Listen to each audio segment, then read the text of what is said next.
Thank you. We'll be doing a little bit of presentation, but we're also hoping to have plenty of time for discussion, and depending on how many folks shake out for the group, maybe even some small group discussions.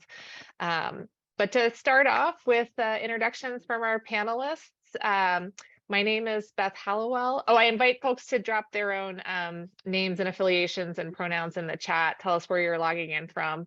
My name is Beth Hallowell. I'm logging in from Philadelphia, although I've got a Maine background behind me. I'm the Director of Research and Analytics for the American Friends Service Committee here in Philly, and I'm really looking forward to this panel with my two wonderful co-panelists. We've got a lot of cool research to share with you all today. And I'll pass it over. Adrian, do you mind going next? You're directly to my left on the screen, and then we'll pass it over to Elizabeth. Sure, yeah. Hi, everybody. My name is Adrian Lynette. I am a research manager at ReThink Media, and I am in Central California currently. So very excited for this discussion. Awesome. And hey, everyone, my name is Elizabeth Beavers. I use she, her pronouns. I'm joining you all from the Washington, D.C. area. I'm a strategist for peace and security advocacy and a senior fellow with Data for Progress. I'm also an adjunct national security law professor teaching remotely through the University of New Hampshire, Franklin Pierce School of Law. So I am a law professor and a policy advocate, not a pollster or a comms professional like my colleagues, but hopefully we can still bring you all some interesting messaging insights. And then I'd be super curious to get your feedback and discussions. So really looking forward to it. Thank you so much. So we are here to share some research and communications insights and advocacy insights that we've gleaned over the past few years with you all today. And like Elizabeth mentioned, we'd love to hear your feedback and what the challenges that you're facing as well. This panel really comes in the wake of the Russian invasion of Ukraine.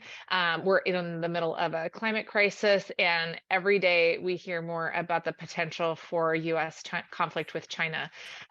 These are all posing new and extraordinary messaging, as well as media and advocacy challenges for peace advocates. And these challenges, we felt, illuminated the urgent need for pro-peace, anti-militaristic narratives that that can help build a broad base of support for peace builders, diplomats, and anyone interested in nonviolent solutions to international conflicts. Our research builds on research from the Frameworks Institute, Plus Peace, and a number of other actors and organizations that have provided some really valuable starting points for doing narrative work in the peace building field, including the identification of different types of metaphors and public opinion starting points, key hooks for effective peace advocacy communications. And so this session is meant to build on this important work by sharing some of the insights that we've gleaned from our research. We'll go through those insights with a short slide deck, and then we'd love to open up the floor for discussion. We've got some questions for you, and we look forward to hearing what you have to say. So without further ado, I'm going to share my screen again. Just one second. And we'll start off with Adrian.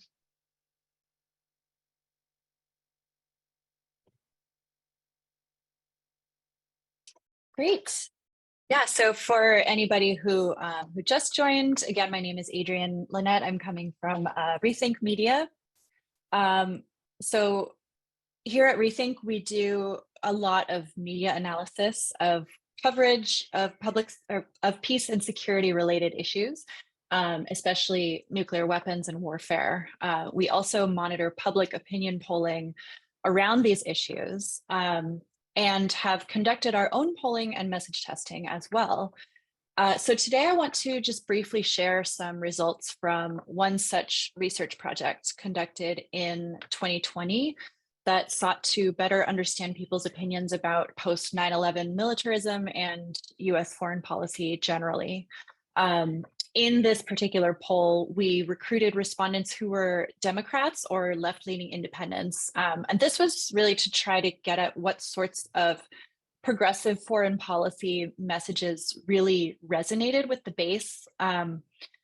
with people whose support we and our partners might have a better shot at galvanizing. So there were a lot of interesting findings. And if you would like to know more about the results of this survey, or if you have additional questions, please don't hesitate to contact me. I would be happy to share more. Right now, I just want to share a couple of highlights that I think are most germane to this session. So the first is that for this population, international cooperation to solve global issues or problems is extremely popular. 85% of those surveyed said they think it's important to work together with other countries, and that a go-it-alone approach is just going to put us at risk down the road. By contrast, 15% said that in order to maintain peace, the US needs to stay ahead in military spending and to be too strong to mess with. So those numbers are not a huge surprise, but nice to substantiate what we might suspect about progressive-leaning folks in the US. Where we saw more divergence was when we asked more specifically about whether and when to intervene in global conflicts. You can go to the next slide, Beth. Here we found 56% of respondents said that the US has an obligation to protect nations from aggressors, and that we should always take action to maintain peace. 44%, meanwhile, said that the US should only get involved if we are directly threatened, and that other nations should handle their own conflicts. Even more interestingly, I thought, we found that different generations approach this intervention question pretty differently.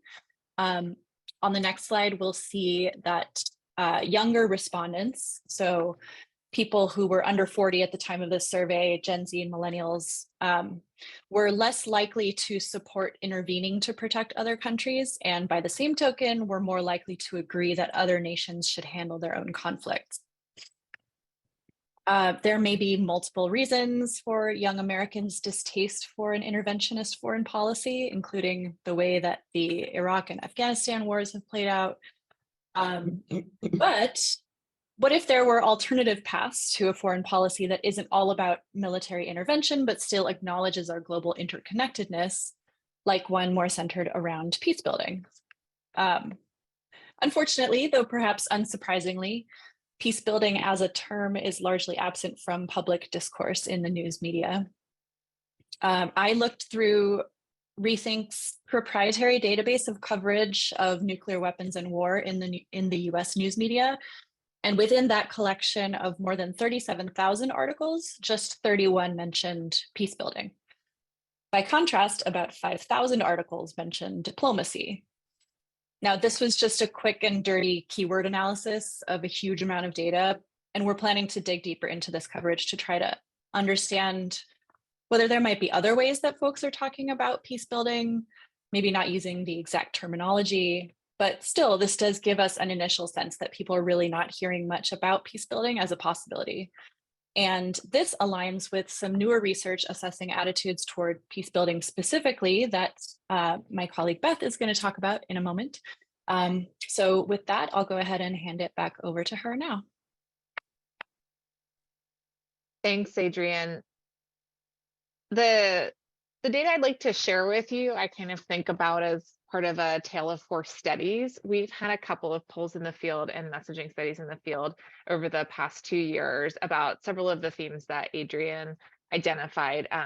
What folks think about peace building, what are their reactions to or attitudes towards specific conflicts. We've had 2 polls in the last 2 years related to North Korea and China. One that was sort of loosely related to Ukraine, but into conflict, peace and conflict concepts and understanding more generally, and then one related to Pentagon spending.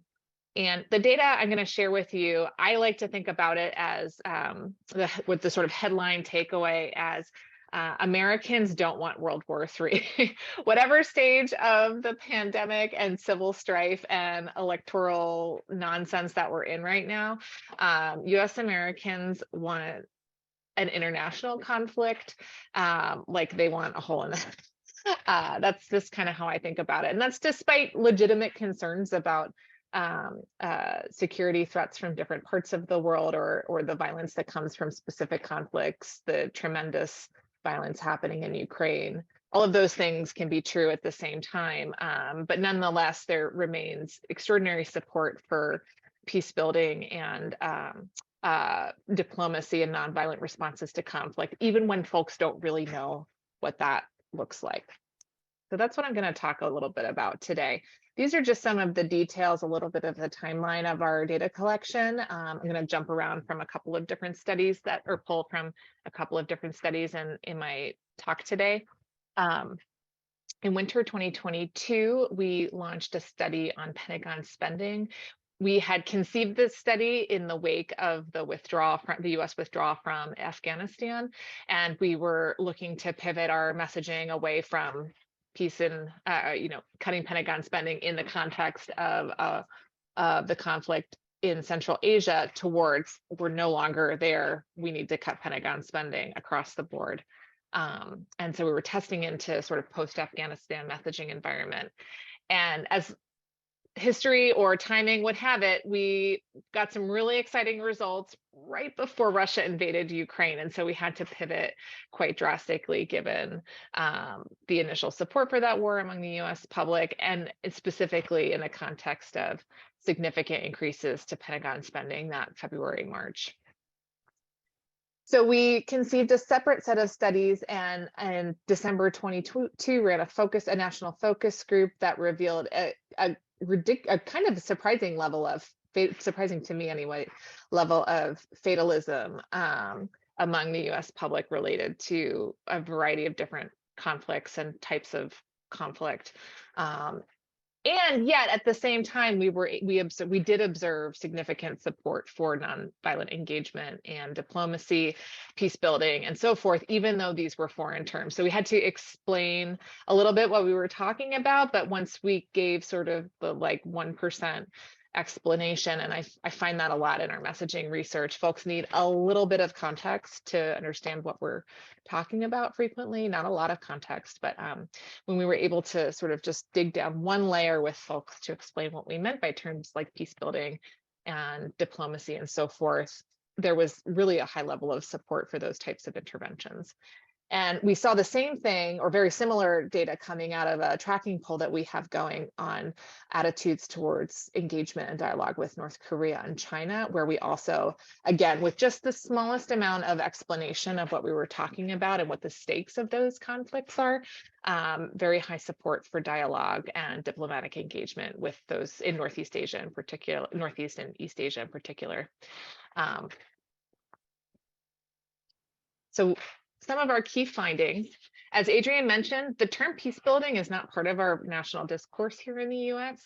Our poll asked directly whether or not folks had heard the term peace building before, and 65% either said they had not heard it or they didn't know if they had heard it, one or the other. So that's 2/3 of US adults don't know the term peace building or what we mean when we say peace building. So I think that's something really important for advocates and peace builders to keep in mind when we're messaging. You need to explain just a little bit or give a little bit of context, because that word in and of itself doesn't have, folks don't have a place to put that in their brains. At least, and I should clarify, I'm speaking specifically about the US context. This poll was, all of our research in this case, all the studies I'm referencing were done with US adults.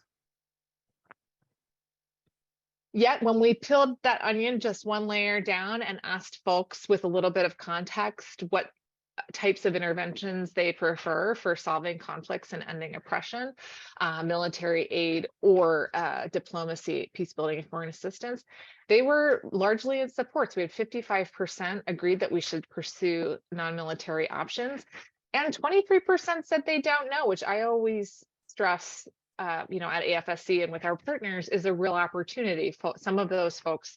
That's a messaging opportunity to reach out to folks who don't know or don't have as strong of an orientation to your issue as well. And so that 23 is high, and there's a lot of room to grow support there. We also found, and this is my favorite statistic to share from our recent research, 81% of US adults preferred diplomacy and peace building to prevent conflict. And another 70% agree that we strongly or someone agree that we should work with other countries to build peace abroad, even as a method of intervention into conflict zones. So that's significant levels of support, both for peace building and nonviolent intervention or nonviolent responses to conflict, mostly as a preventative measure, but even after a conflict has started, there's high levels of support for that. And then the last item I want to share with you all before I turn it over to my colleague Elizabeth.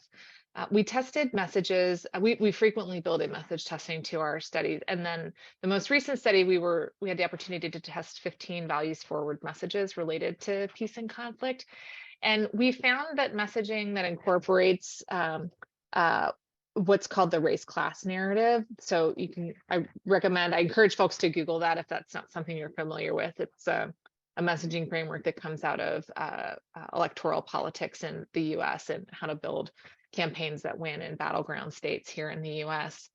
When we've been testing into that framework and a lot of our messaging to see how it applies to foreign policy or how it can help build support among U.S. Americans for different foreign policy aims, and it worked really well. This is the second study where we've tested that, and our winning messages all incorporated the race class narrative and or spoke to the incredible loss of life that can come with armed conflict.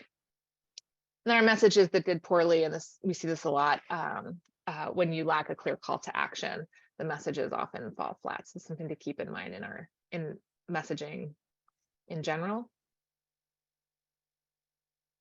And when we did this, we were able to get a 5-point bump, which is pretty good, outside the margin of error for this study. And the most exciting thing I think about this particular slide, and this is where I'll end my piece of the presentation today, our biggest gain, not only did we pick up 5 points with US adults across the board, getting our support for peace building almost up to 2/3 of US adults. And again, we were eating away at that don't know column over to the right, which was really exciting to see. We had some of our biggest gains in what might be thought of as the sort of Trump demographic here in the US. So we had high levels of support from the political left already and left-leaning independents already in this study coming with our messaging. But after hearing our messages, most of our gains actually came from folks who self-identified as Republican, folks who had an income below $50,000 a year, folks who did not vote in 2020, women, conservatives, young people, white people, and people without a college degree. So as we struggle, as I struggle, as we all struggle for social cohesion and bipartisanship here in the US, something to keep in mind is that this is actually an issue where we can generate some common understanding and some common ground on both sides of the political aisle here in the US. And I have gone a little over time. I do apologize. I'm going to turn it over to Elizabeth.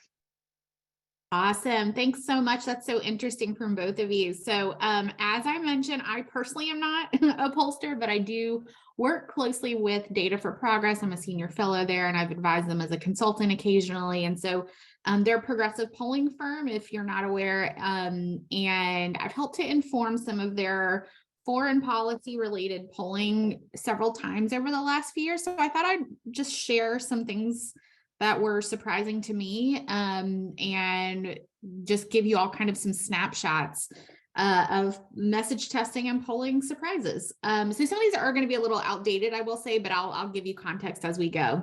So in October 2019, I worked with Data for Progress on a comprehensive slate of polling on foreign policy broadly. Again, this is like really outdated at this point, I guess, but I did just want to showcase a couple of things that were super notable to me at the time. One was that we did a poll question. I think we can go to the next slide on this one, with an A/B messaging test about the federal budget. We asked voters about their support for reallocating money away from the Pentagon budget toward other priorities. And so with A/B testing, what I mean is we sort of experimented with telling half of them a key fact, which is context, that the Pentagon's budget at the time was much larger than other countries' military budgets, and how much larger it was than other parts of the US federal budget. And then the other half, we didn't tell them that fact, and we just asked them outright about their level of support for that kind of budget reallocation. And so I was already like pleasantly surprised that the majority did indeed support reducing the Pentagon budget and increasing funding for other priorities like diplomacy, peace building, and then domestic human needs. I was actually really shocked to learn that it made almost no difference whether they learned that key fact or not, that context about the size of the Pentagon's budget relative to other countries, relative to other parts of the US budget. It just didn't budge as much. You can kind of see here those who got the statement, those who didn't get the statement. It's like it breaks down almost identically, very little difference. So I don't totally know what that tells us, but I'm just noting it, and I'm curious to hear your thoughts when we get to discussion. So again, it was 2019, little dated, but I'm just going to throw out a couple of other surprises from that polling. Moving to the next slides. One was that negotiating a peace deal with North Korea polled incredibly well. This was at a time, if you remember, when Donald Trump was president and there was some diplomatic engagement happening, but not really succeeding. And it was just politically very complicated. And I was really shocked that voters liked to see moves towards more normalized relations and a more peaceful posture towards North Korea. Another was that adopting a policy of committing not to use nuclear weapons first, what they call the no first use policy, was really popular. And then another thing was that closing Guantanamo, the detention camp that still exists there, excuse me, actually enjoyed a surprising amount of support as well. Although there was a big partisan split, as you can see right here. So those were three things I didn't expect to enjoy such popularity, and that was really notable at the time. So let me move forward in time a little bit and share some more recent snapshots. So we did test that question about Pentagon spending a few more times and in slightly different ways in more recent years. In 2020, you'll see here on the left, coinciding with a vote in Congress to cut the Pentagon budget by 10%. Data for Progress polled voters on that provision and found it had 56% support, which was almost identical to how just generally cutting the Pentagon and reinvesting that money, not saying how much we would cut it, had polled in 2019. And then in 2022, we asked a slightly different question because Congress kept adding billions of dollars and has still been doing this, by the way, and is probably about to do it again this year, adding billions of dollars to the Pentagon budget above what the administration even asked for. So we asked voters whether they supported, at a minimum, keeping the military budget at the level requested by the administration and not increasing it further. And that came out to 63% support. So investing away from the Pentagon, reducing our financial outpouring into our military structures has pretty consistently gotten majority support. So let me just pivot a little.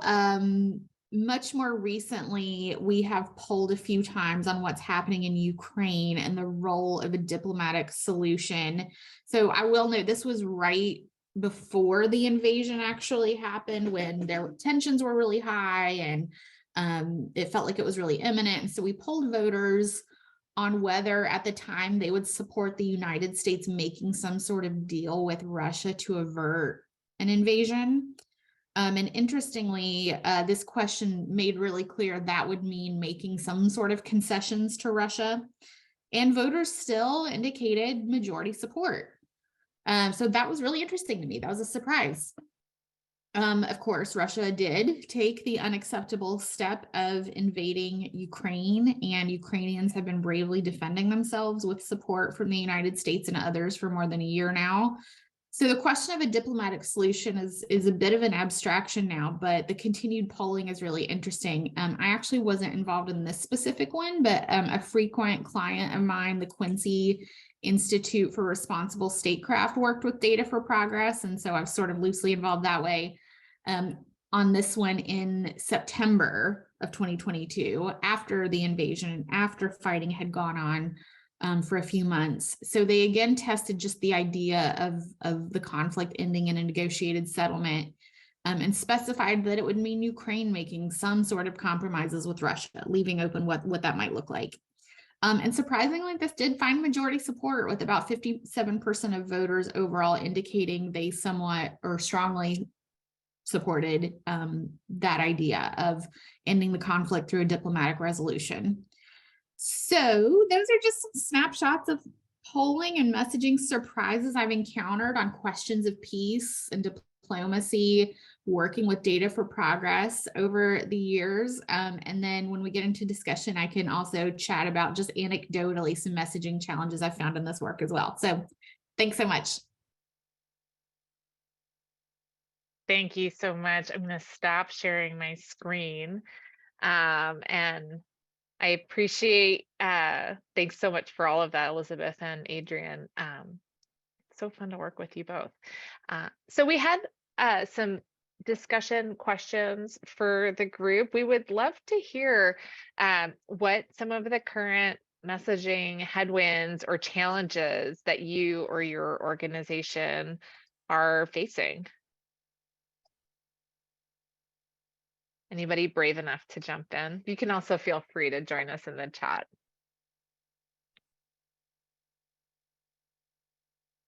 Oh, I see a question from Steve. And hi, Steve. So good to see you.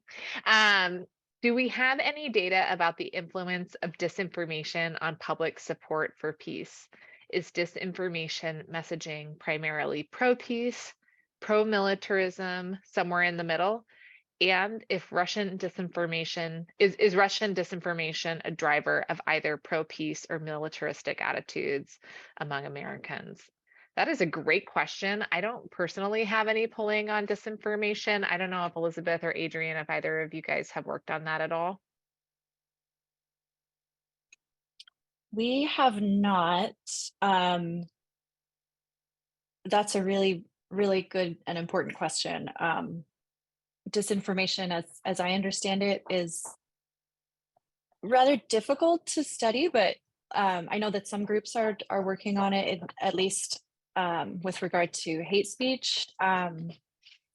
But in terms of like whether that's influencing the militarism narrative, I'm really not sure. That would be a really interesting thing to look into, though. I don't, Elizabeth or Beth, I don't know if you have any insights into that. My initial reaction, I do not have data or polling here. My initial reaction is like, this is a really tough one, because I think even the definition of what constitutes disinformation remains something that is controversial and debated in and of itself. Like, from my opinion, I think the U.S. military puts out disinformation all the time about what it's doing. And I'm sure that plays an enormous role in how the public perceives the actions of the U.S. military, for example. And so, yeah, I think it would be a really hard thing to poll. But I also just generally think it's a huge problem. It's one of the like wonderful things about the way we can communicate with each other now, and how anyone can have a big platform also means anyone can have a big platform, and information can spread in a way that's not as, rigorously fact checked and that kind of thing. But again, I also, I keep flipping the coin back and forth, because I also think like official sources of information engage in disinformation all the time. And it's powerful for people to push back on that with smaller voices and smaller platforms. So I don't know, Steve, this is a tough one. I'd be super curious about what others think. Yeah, if other audience members have experience or data on this, one thing that does come to mind with your question, Steve, I had attended a study released by an immigration group that was tracking a disinformation campaign waged by a series of US-based white supremacist and hate groups against immigrants to the US, and had done an incredible job tracing YouTube analytics related to these groups. It was one of these data visualization projects that my anthropologist-based heart and pollster professional hat could only ever hope to achieve. It was a real technical wonder, because one of the challenges I think for researchers is, how do you even study something like that? And I think those folks cracked that nut in a really creative way with that particular issue. And I think it's going to take a lot of methodological creativity to address for peace builders, or really in any field that's any advocacy field.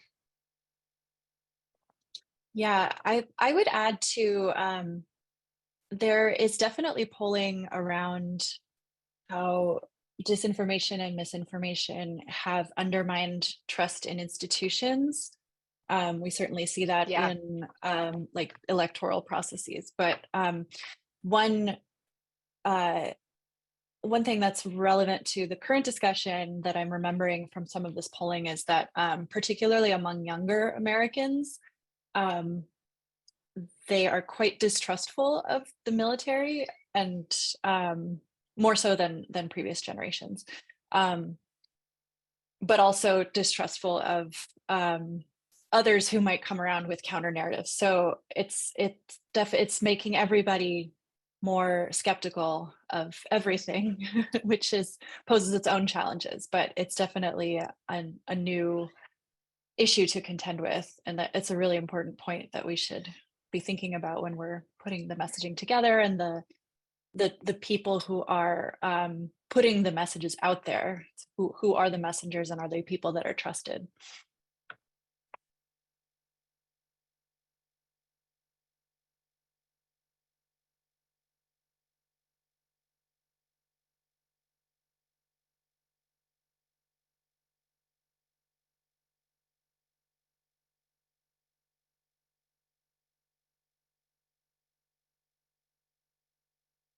Another discussion question that we had for the group, and I'll pop this one in the chat as well.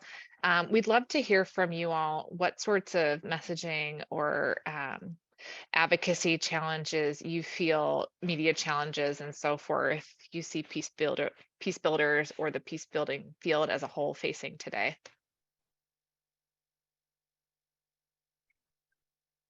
Could I throw a couple out there? Sure, yeah. I don't know if this is against the rules, but I did note down just a couple. Again, this is anecdotal. I don't have like hard data for anyone, but messaging challenges that I feel consistently in all my different projects I work on in peace and security advocacy. There are two things that I feel like we come up against all the time from like Hill offices, from the general public, from reporters, from like everybody. Two things, and I can maybe pop these in the chat as well, because I would really love to hear if other people experience these as well. And maybe we can think about together like how to better counteract them. One is that efforts at peace building or diplomacy or resolving conflict nonviolently reward bad behavior and are sort of perceived as like concessions or gifts that strengthen aggressors. So that's one. And the second one I hear kind of generally like peace would be nice, peace would be great, but it's, you know, it's a dangerous world, and that it's not up to us, and we have to fight strength with strength. Those are the two like consistent messages I feel like I face across all issues all the time. And I wanted to throw that out there. I'll put them in the chat as well. And I'm curious if anyone else hears those and how we counteract them. Beth, hi, this is Steve Youngblood. I work in peace journalism. I'm the director of the Center for Global Peace Journalism. And I'm just completing a study now that I'm presenting at a conference in Greece this summer. I know someone's got to do it. And what I looked at was using LexisNexis, was the prevalence of peace language versus war language in press coverage of the war. And what I found was that, to no one's surprise, from in a 5-to-1 ratio, that war language outnumbered peace language. And so some of the war terms that I looked at were things like attack and combat and missile and tank, those kinds of things. And then the peace language included things like negotiations, treaty, peace building, those sorts of things. So again, you're talking about a 5-to-1 ratio. So for a peace journalist, from a peace journalism standpoint, I would say that the messaging challenge is simply attempting to get some sort of proportionate coverage between the kind of war framing and more peaceful framing.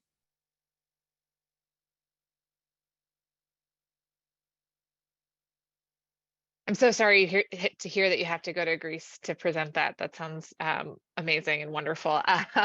Yeah, no, it's incredible, and you're reminding me of a study that we did at AFSC a number of years ago now, where during the sort of height of the ISIS-driven violence, or some of the violence involving ISIS in the Middle East, and just how overwhelming the coverage of the sort of bloody sides of these things are what get clicks and headlines. And I don't remember the ratio off the top of my head. I'm sure it was something like 5-1, maybe higher. I don't recall, but we were tracking interventions and how often different types of solutions to these problems were mentioned in the media. And it was almost nothing in the 6 or 12 months of coverage that we examined as well.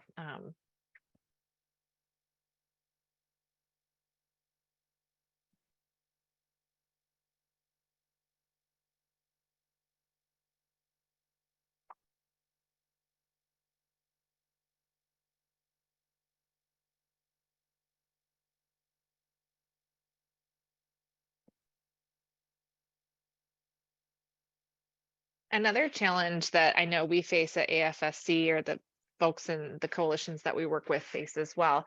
Oh, and Elizabeth, your first slide made me think, it reminded me of this a little bit. We struggle with exactly how much context to give. I feel like at AFSC, folks either want to give all of the things or none of the things, and hitting that right note of how much context and how much attention of someone's attention can you reasonably expect, and what kind of context they need, I think is a real big challenge to figure out. And I think your data point illustrated that beautifully. You would think that this would make a difference, and then it definitely didn't. And that is just, sometimes we see that too. Sometimes we'll split test different things and we'll make a tremendous difference, and sometimes it won't make any difference at all. I'd love to hear from you or from others if you've found when you have found that right amount of context, or when you have found that story that resonates with folks, what that's like, or what maybe some examples of those wins. Yeah, I wish I had a great one. I also, I would really love to hear from others if you have a good explanation for that particular one, because I genuinely, it still baffles me. And I try to, Beth and I were both at a conference where someone asked Beth that, where she was presenting some of her polling about Pentagon spending, and somebody in the audience was like, oh, but did you tell them how big it actually is and just how many billions of dollars it is? Because I think people don't know that. And once they know that, of course they'll want to cut it. And that's what reminded me. I was like, yeah, no, I don't know. Yeah.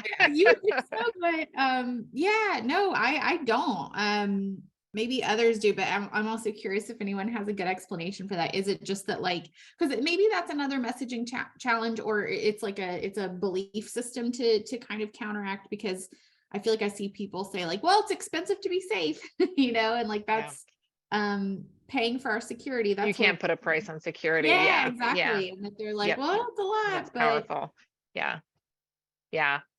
Yeah, we see one thing that always boggles my mind when we do our messaging research and testing is when we're talking about ending a bad thing, people get all freaked out, because, and I really do think it has, over the years, I've come to think anyway, that it has to do with something being taken away. And maybe that has something to do with decades and decades of austerity, where stuff you feel like things are just getting taken away from you. I really don't know. That's like me speculating. But we've seen this across a number of AFSC's issues. We talk about ending, immigrant detention and violent ICE street arrests and things that are just patently wrong. Most people agree once you explain with them that this is terrible. But when we talk about ending, in the messaging about ending it, can fall very flat. And if we don't thread the needle in just the right way. And we've often found that pivoting to the solution can counteract that. So when we talk about taking away, and ending ICE, immigrant detention, or cutting the Pentagon budget. If we frame it for the ending the Korean War is a great example of this. In one of the polls, the tracking poll I mentioned, when we just talked about ending the Korean War versus ending the Korean War with a peace agreement, the with a peace agreement message got I think it was like 7 or 8 points. It wasn't like a huge bump, but it was a statistically significant bump above just talking about ending that conflict. And I've seen it often enough now that I've started across a variety of different issues that I've started to wonder if it's because people need a solution built into the message and at the top, not at the bottom, or even before you get to the call to action, kind of lead them towards a solution a little bit, which is still a very tough needle to thread, and I don't have the formula for it by any means, but cutting Pentagon spending is another great one, where it's like, we want to end violence and bloodshed. That's patently bad, right? It's like, well, I don't know, maybe, yeah, it's tough. It's a tough one.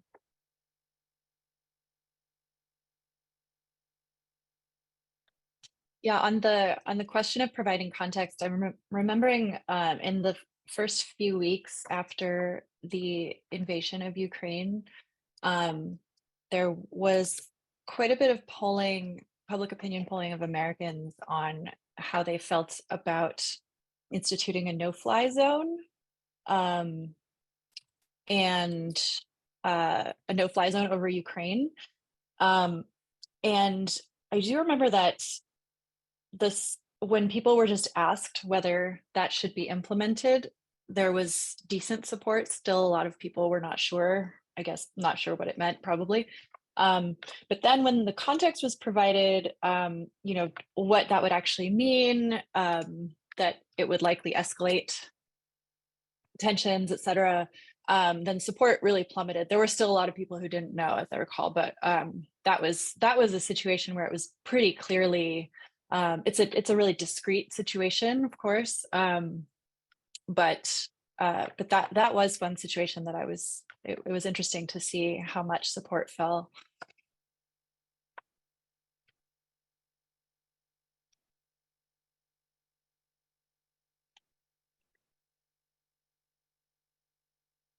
Excuse me. I see another question in the chat. Thanks, John. Any thoughts or data about advocacy messaging, for example, letters to Congresspeople, that is different from informing the public? So so John, if I understand your question correctly, you're asking about advocacy communications as opposed to, or as distinct from, general media or public outreach. Is that right? Yes. Thank you. Yes. Yeah, thanks. Elizabeth, do you want to take that one? Or anybody really? Yeah. I can start us off. I'm sure others have lots of thoughts. So yeah, for sure it's different, right? Like we always want to think about, I was at this gathering recently that ended up being incredibly unproductive because one of the prompts was like, what's some messaging we can do around this? And I asked, oh, who's the audience? And they're like, any audience. And that is always like the death knell of good messaging, I think, is, who are we talking to and what is it we're trying to communicate to them and what are we trying to persuade them to do? So yeah, I mean, I don't have like polling or data or anything for you here, but I think it takes a lot of listening first to understand, for example, like congressional facing advocacy work. Sometimes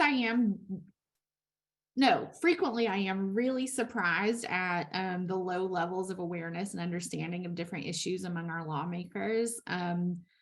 Incredibly basic, like factual questions that I'll get that I'll be like, oh no, I didn't explain that because I assumed they knew that and maybe I shouldn't have assumed. So I think it's not radically different, but I think like we can, I think it's always good to figure out like what is it that they need to get to yes for wherever we're trying to take them. Is it a lot of the time I think sometimes it's about power, like some of the power that comes from me or Beth or Adrian or others or our organizations is like the power we're bringing sometimes as data or it's information. But I think the power for constituents, for example, is just showing that they care about the issue, and that's they don't need as much like data and don't need as much pointed evidence.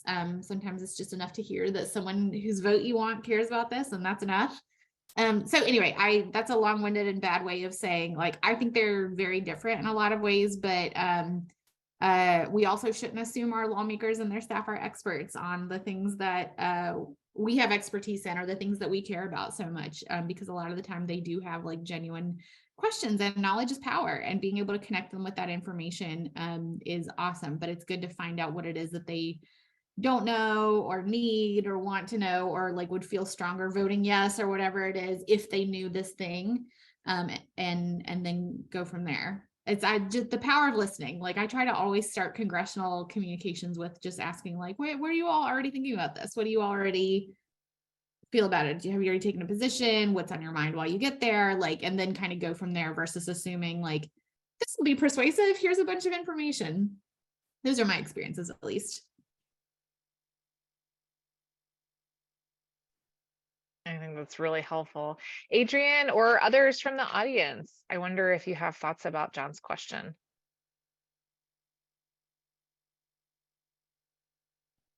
Yeah, I would totally agree that knowing your audience is super important, a super important messaging tenet.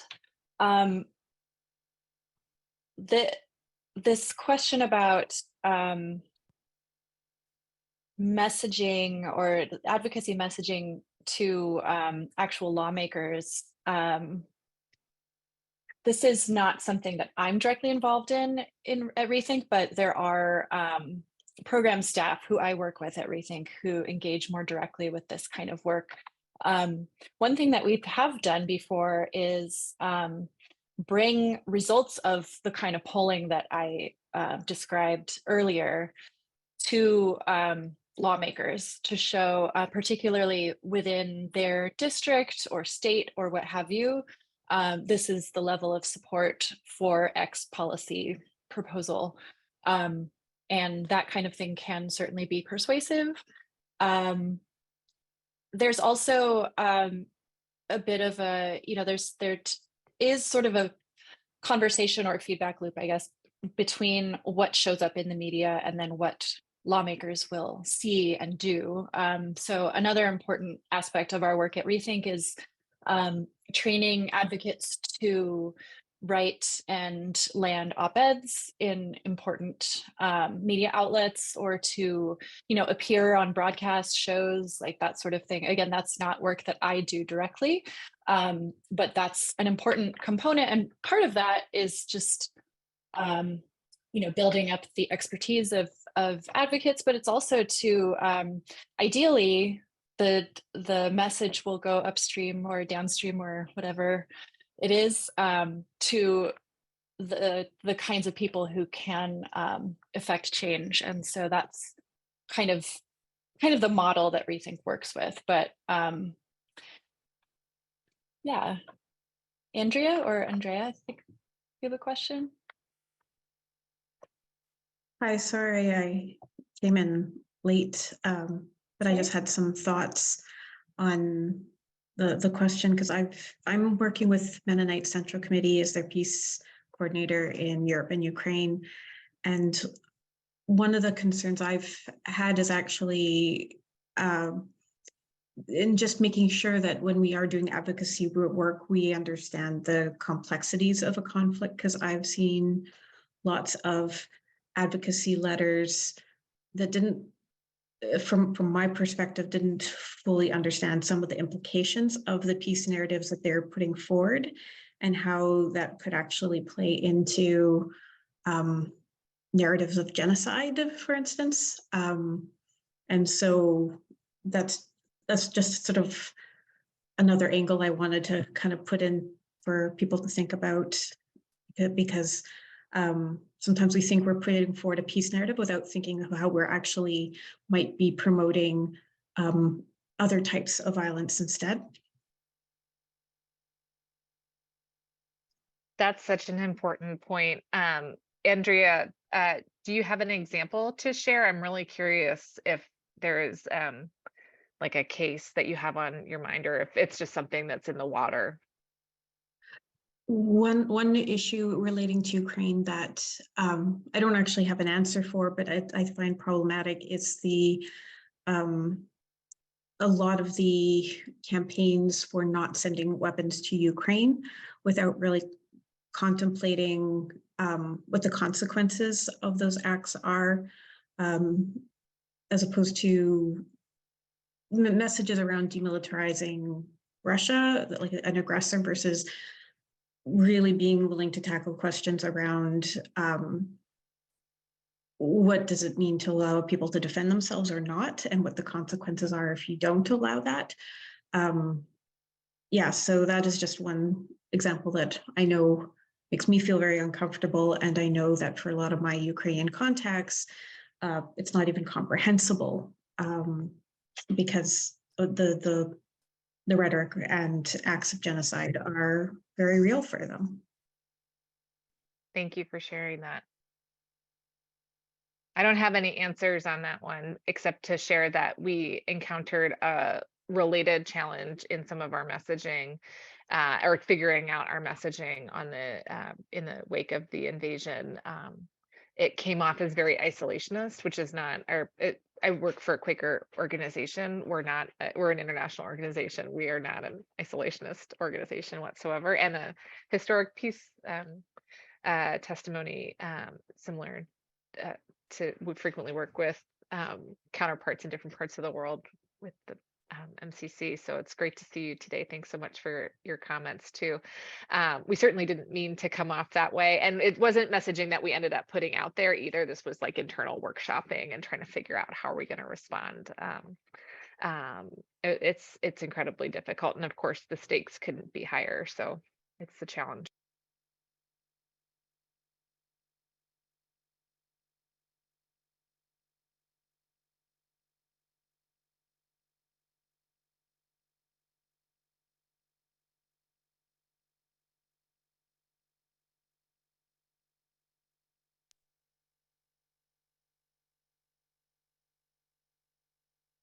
With that conflict in mind in particular, but also with the specter of conflict between the US and China, something that's been on my mind a lot by way of messaging challenges, and I wonder if anyone in the room has some experience with this or thoughts about this, is the rapid response piece of how to get a quick message out, or how to get a message out quickly that's effective, that doesn't unintentionally or unhelpfully play into the kinds of narratives that Andrea is describing, when the stakes are incredibly high, when the invasion or when the violence is in early heady days, how to come up with thoughtful messages quickly is something that I've been thinking about a lot, especially since last February. I don't know if anyone in the room has experience with that, either in an advocacy context or a media context or humanitarian context, but that's something that's the challenge that's been on my mind a lot for the last 15 months. I'll just say that I think I have more times than I'd like to say borne the brunt of consequences of going out too fast with responses. There's this pull I think we feel as advocates to like be on the record as soon as possible, or sometimes I'm sure Adrian you can speak to this quite a bit, but it's like who gets quoted, whoever gets out there first, and getting in front of the media in that way, and that's bad. And it's a bad incentive, and it pushes us in directions that are thoughtless sometimes. And I have reflected before on a couple of case studies of just going too fast and not being thoughtful, not actually helpfully contributing to the narrative, and maybe losing sight that like we're talking about real people's lives here. These are not like academic questions and board games. These are real people's lives that we're talking about and that are affected by what we say. So yeah, I guess that was more so just to say it's really hard and it's a real problem, because I think we also feel this compulsion that like if we are trying to speak towards nonviolence and peace and reconciliation, and we know those voices are not covered enough or loud enough. We want to be loud and we want to get out there. We want to make sure, you know, we're in the mix. So it's a real challenge. And sorry, I only have like more problems to contribute, not solutions, but I wrestle with it all the time. I have the advantage of being able to, like, I have some genuine relationships that I can draw on for this particular context. But one of the things I always recommend to people on a regular basis is talk to people who are being affected by the conflict before you come across with any messages. I know that one of the big issues with Ukraine is that since 2014, I remember the media back then, it took them weeks before there was any coverage that even talked to anyone from Ukraine. The media was dominated by messages from Kremlin and from the White House, but there was no one actually talking to the people who are being affected by the annexation of Crimea and the conflict starting in Donbass. If we want to decolonize and de-imperialize how we cover our messaging, then I think it's really helpful to try and remember the people who are being impacted first and really understand that perspective.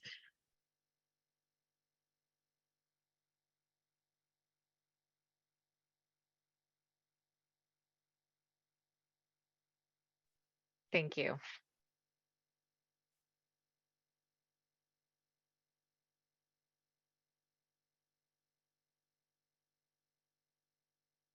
And I just want to say that I think this is such an important topic that if anyone wants to continue this type of conversation at a later point, I would love to have like an email list or just like have a more discussion about this topic. So if anyone wants to share their contact information, I think that would be great. Absolutely. I will be happy to put my contact information in the chat, and I welcome any follow-up conversations for sure. I'm also happy to coordinate if folks reach out to me and want to connect with others. I'm happy to facilitate that as well. Thank you. Awesome. I was informed by the Alliance for Peacebuilding folks that we wouldn't be able to like globally share anyone's contact information for privacy purposes and so forth, but that we were invited and welcome to ask others to share information and make connections in the chat. Thank you, folks. Wonderful.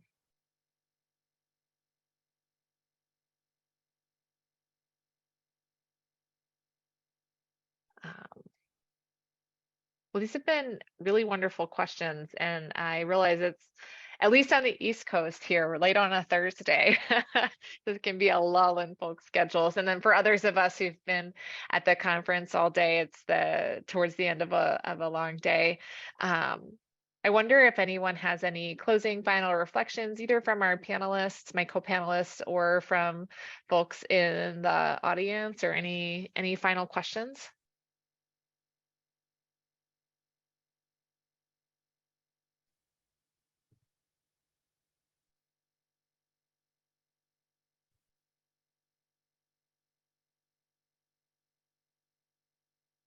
I would just add, so bringing back to the term peace building, and Beth, I know that you had mentioned the frameworks research into how people understand responses to conflict, where sort of generally in the US, the understanding is there's a conflict and then we intervene or not. Whereas this idea of peace building is really trying to change the understanding of how we develop relationships with other nations, and even, you know, domestically, it can be useful as well. And that's, of course, a huge challenge to change people's narratives around something that big. But that's kind of part of this larger project, I think, is kind of communicating that that concept of peace building as a project, as ongoing work, that then pays off when, say, a conflict does arise. There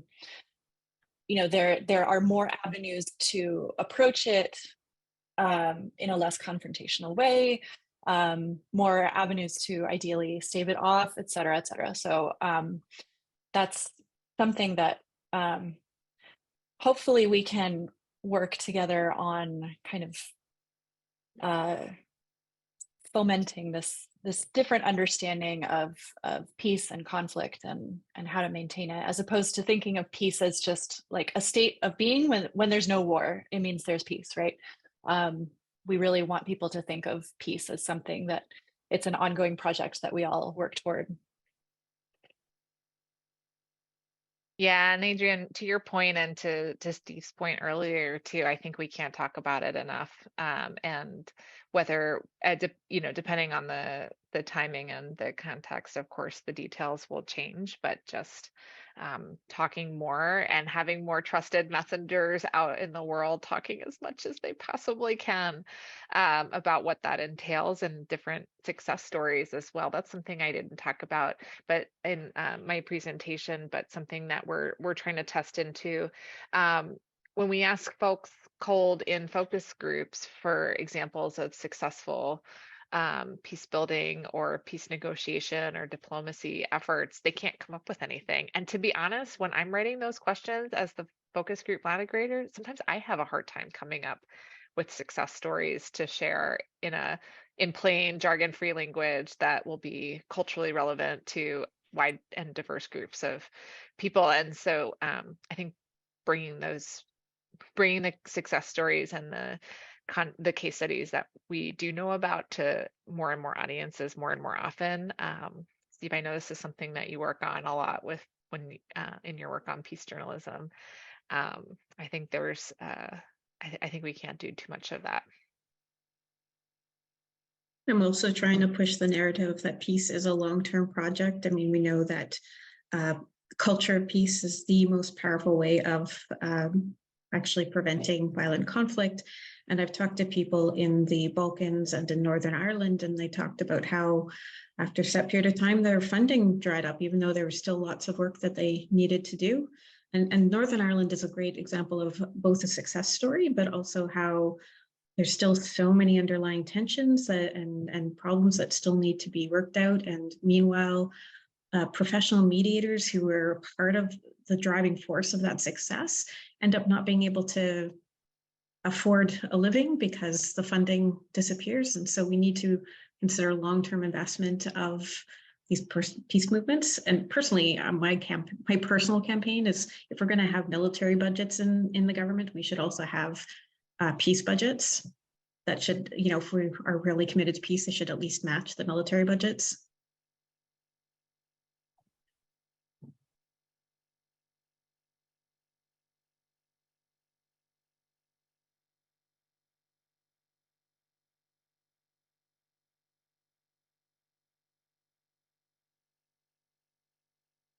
I'll second the call for a peace budget. Well, thank you, friends. We're almost at time, just a few minutes left. Thank you again for joining at the end of a long day, and I wish you all the very best. I'll follow up on email with the folks who dropped their contact information in the chat. You're also welcome to reach out to me at any time, and thank you all for attending, and huge thank you to Elizabeth and Adrian for working with me on this. This was fun. Thanks, everybody. Thank you. Thank you. Bye. Bye.